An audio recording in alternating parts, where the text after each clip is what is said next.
sure, but I mean, I really did admire the tweet, and you disagree with the tweet, which is why, you know, it's good for public discourse. I disagree with the tweet in the entirety because the tweet does not even know the background story. Go ahead. Until we see the terms and agreements, there are many different types of deal.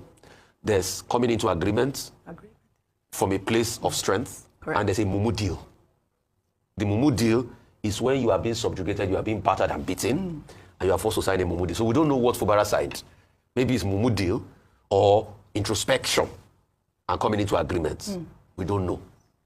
Secondly, talking about character and morale. What is character in having a godfather? What's character in that?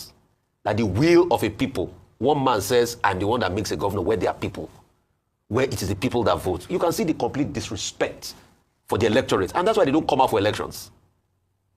So what is character in that? What is character when one man says, oh, l'état c'est moi, l'économie c'est moi. I should be the one ruling the resource of the people. And whoever I put there is there. What's the character in that? So your own is fight to finish. No, see, let me tell you something. The truth has to be said. Me, I don't have time for igberigbe and mess. What does that mean? Igberigbe is rubbish and stupidity. See, let's call it spade a spade. The only reason why Fabura backed down was because the court judgment didn't favor him, which a lot of people have also made arguments as regards the court judgments. IJAP, the other, they made their reservations as regards court judgments in this country. So let's call it spade a spade.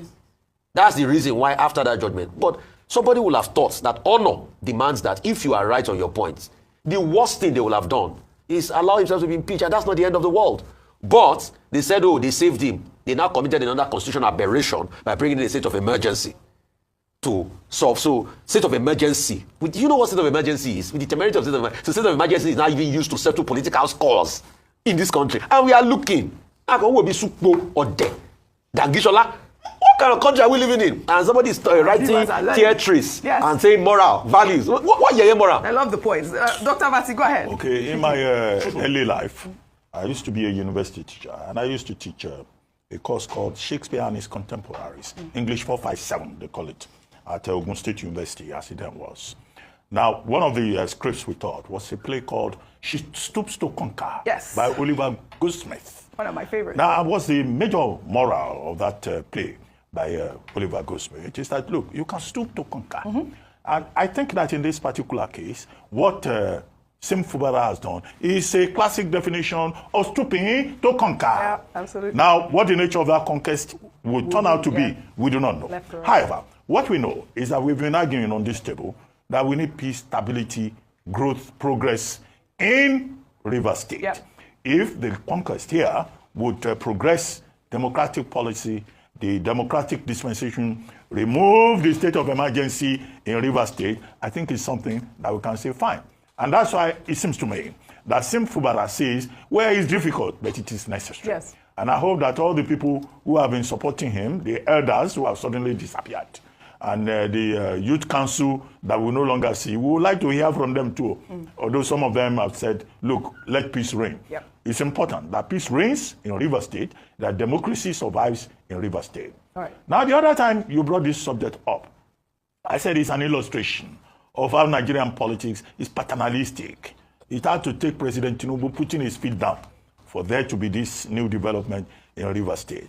We say that the politics of Rivers State characteristically is prebendal. It's a rentier system whereby you have a godfather who appoints clients, and his clients have to suck up to him.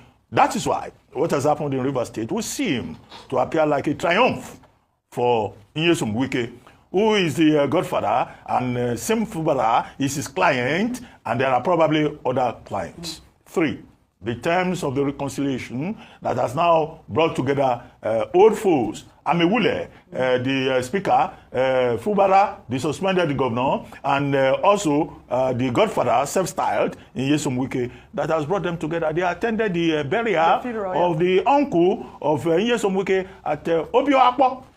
So even if you look at the optics, you know, Wike has every reason to be triumphant. He, as the godfather, has survived the battle.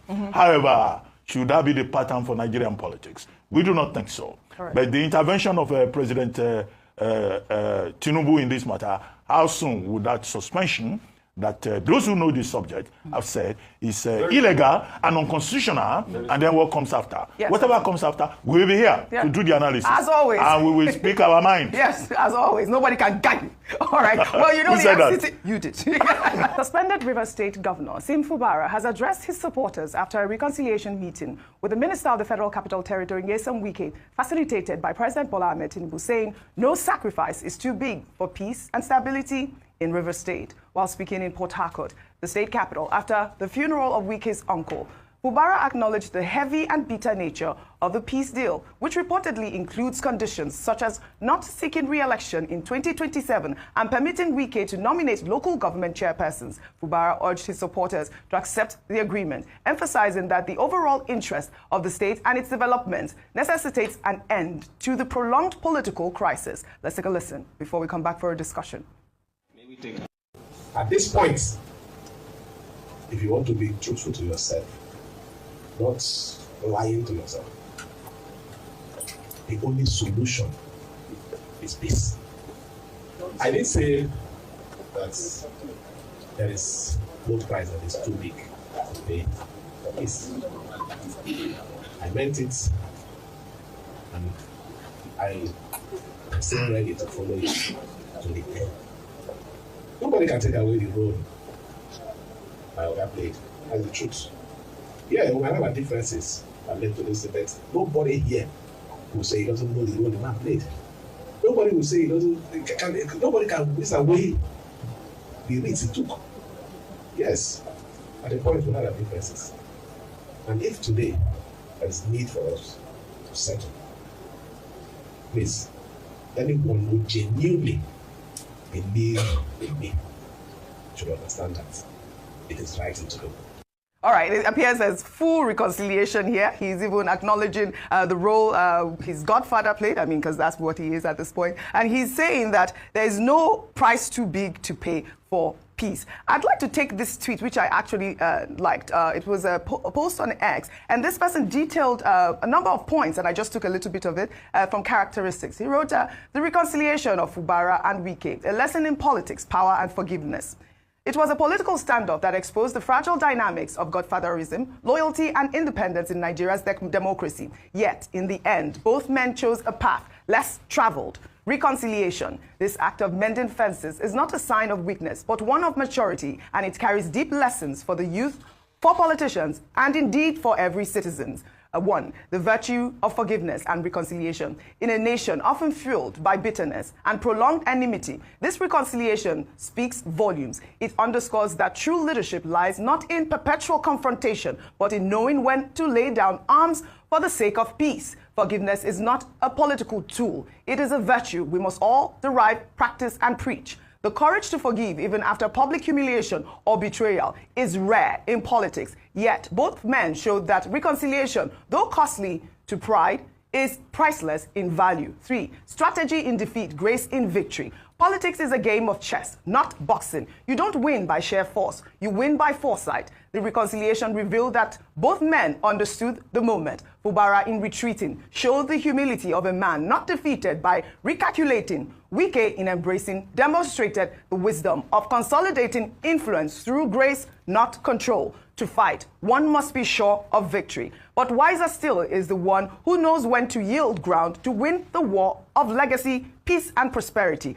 Finally, the moral takeaway. Young Nigerians must take note. Politics is not war, it is service. There will be betrayals, losses, and moments of solitude. But in things, humility, forgiveness, strategic wisdom, and integrity remain the true currencies of enduring leadership. This episode has shown that even the fiercest political battles can end in peace, and that in politics, the man who can forgive is often the one who will outlive the storms. Let this serve as a compass for a more mature democratic culture where differences are settled with wisdom, where victory is won with grace, and where defeat is accepted with humility. Because at the end of the day, power is transient, but character endures. Politics is a game of chess. Play to win, but more importantly, play to build. I think he summarized, a lot of points there.